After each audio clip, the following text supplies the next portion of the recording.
శ్రీమాత్రే నమః. శివాయ గురవే నమః. ఈరోజు మనము మరికొన్ని గోవిందనామాలకు వివరణ తెలుసుకుందాము.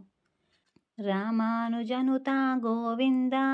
రామానుజ అంటే శ్రీ రామానుజాచార్యుల వారు, నుత అంటే స్తుతింపబడిన వాడు అని. శ్రీ రామానుజాచార్యుల చేత స్తుతింపబడిన విశిష్టాద్వైత తత్వానికి ఆధారమైన గోవిందుడు అని. శ్రీ రామానుజాచార్యుల వారు శరణాగతి మార్గాన్ని బోధించి భక్తి, కరుణ, సమానత్వాన్ని ప్రజలకు చేరువ చేశారు. ఆ మహానుభావుడు స్తుతించిన దేవుడు కావడంతో గోవిందుడు శరణాగతులకు అత్యంత కరుణామయుడిగా ప్రసిద్ధి చెందాడు. భగవంతుడిని చేరే సులభ మార్గం శరణాగతి. ఆ మార్గాన్ని ఆచరించిన వారికి గోవిందుని కృప తప్పకుండా లభిస్తుంది. స్వయం ప్రకాశ గోవింద. స్వయం అంటే తనంతట తానే అనేసని, ప్రకాశ అంటే వెలుగు, కాంతి అని. భగవంతుడు జ్ఞానానికి మూలము.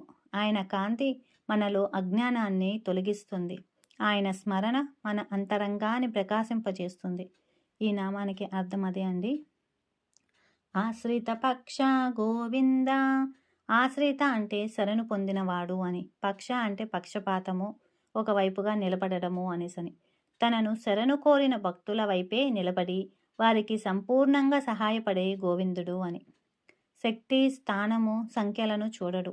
ఎవరు నిజంగా శరణు పొందుతారో వారి పక్షాన నిలబడి రక్షిస్తాడు. మహాభారతంలో పాండవుల పక్షాన గోవిందుడు నిలిచినదే దీనికి ఉదాహరణ. భగవంతుడికి పక్షపాతం ఉంటే అది భక్తి పక్షపాతమే. శరణాగతి ఉన్న చోట గోవిందుని సహాయం ఖచ్చితంగా ఉంటుంది. నిత్య శుభప్రద గోవింద. నిత్య అంటే ఎప్పటికీ మారని, సదా ఉండేటిది అనేసని. శుభ అంటే మంగళము, శ్రేయస్సు అని. ప్రద అంటే ప్రసాదించేవాడు. ఎల్లప్పుడూ మంగళాన్ని, శ్రేయస్సును ప్రసాదించే గోవిందుడు అని.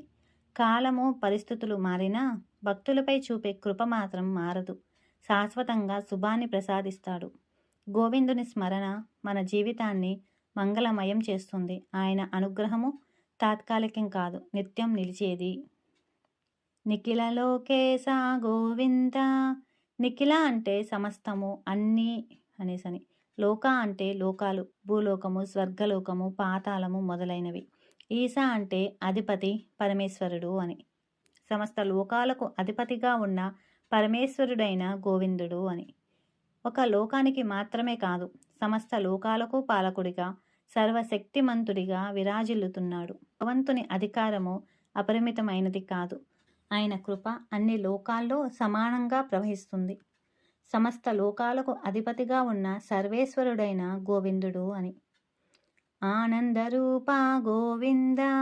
ఆనంద అంటే పరమ సంతోషము అనేసని, ఆనందము అని. రూప అంటే స్వరూపము. స్వయంగా ఆనందమే తన స్వరూపంగా ఉన్న పరమాత్మ అయిన గోవిందుడు. ఆనందాన్ని ఇవ్వడమే కాదు, ఆనందమే తన స్వరూపంగా ఉన్నవాడు. నిత్య ఆనంద స్వరూపుడు. నిజమైన ఆనందం బయట దొరికేది కాదు. గోవిందుని స్మరణలో అంతర్గత ఆనందం కలుగుతుంది. ఆద్యంతరహిత గోవింద. ఆది అంటే ఆరంభం, అంత అంటే ముగింపు, రహిత అంటే లేనివాడు. ఆరంభము అంతము లేని, కాలానికి అతీతమైన శాశ్వత పరమాత్మ అయిన గోవిందుడు. పుట్టుక లేనివాడు, మరణం లేనివాడు. కాలం, స్థలం, పరిమితులకు అతీతుడు. నిత్యుడు, శాశ్వతుడు. మన జీవితానికి ఆది అంతం ఉన్నా గోవిందుడు మాత్రం ఎప్పుడూ ఉంటాడు, ఎప్పుడూ ఉండేవాడే. ఆయన శరణం అంటేనే శాశ్వత భద్రత అనేసి అని చెప్పి. రేపు మరికొన్ని నామాలకు వివరణ తెలుసుకుందామండి. శ్రీమాత్రే నమః. శివాయ గురవే నమః. గోవింద గోవింద. సర్వం శ్రీ లలితార్పణమస్తు.